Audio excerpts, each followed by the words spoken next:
how to focus and direct your mind to what is important for you.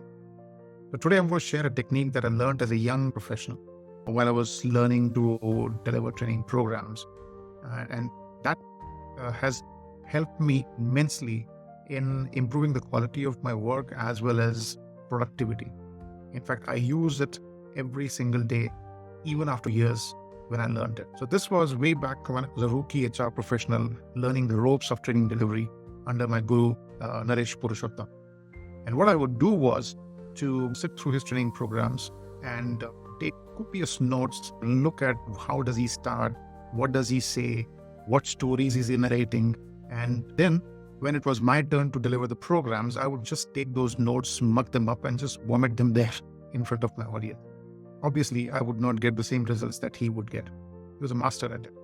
So during my review meetings with Naresh, he asked me, so how's it going? What are you learning? And I happened to tell him that, yes, it's going great. I'm learning a lot. But when I try to do the same things as you are doing, I don't seem to get the similar results. So he said, okay, what I want you to do is, before you go for any training delivery, write down, actually take a paper and pen and physically write it down in 10 to 12 words. What is your objective of that delivery? And I started to do that. And I would down, my objective is to deliver a great training session. And I tried that for a couple of months. For the next review, he again asked me the same thing. And I shared with him that, yes, it has definitely improved, but it's still not the same. So he asked me, are you writing your objectives? And I said, yes, I am. He said, so what are you writing? So I told him, I said, I write that my objective is to deliver a great training session. And then what he said changed things completely for me forever.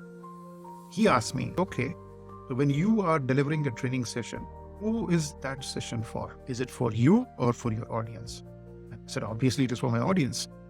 And then he says, and when you write your objective, who is the center of focus? And I realized that I was focusing on myself instead of focusing on my audiences.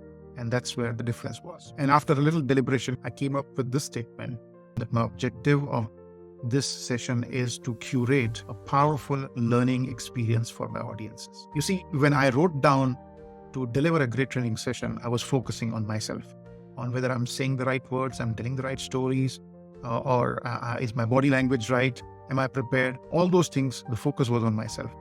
So I might have been doing a great job, but it was not doing anything for my audiences. But the minute I changed my focus, I started, even during my preparations, what is it that I can say that they would get it? How could I simplify this concept so that they will understand it? How can I ask the right questions so that they can relate it to their situations? What stories or narratives can be used in that? So it changed my entire perspective of how I delivered training programs. But more than that, I started to use the technique for every single thing that I did during the day. How I started my day, I would say, what is the objective of my day today?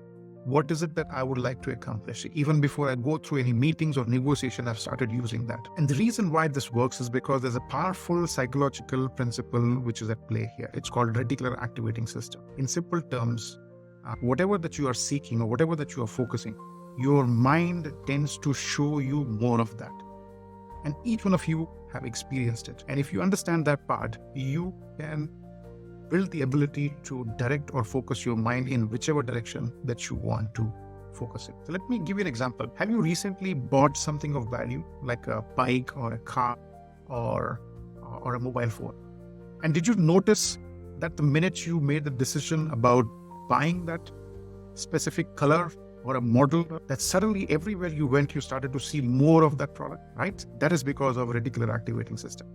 Form follows energy. Anything that you are giving energy to, your mind will make sure that that is the one which comes into your field of vision every time. Using this principle, you can direct your mind to what exactly do you want to accomplish. So how are you going to use this concept, or how are you going to use this technique? Share your story. I'll be happy to hear. Thank you, and I'll see you the next time.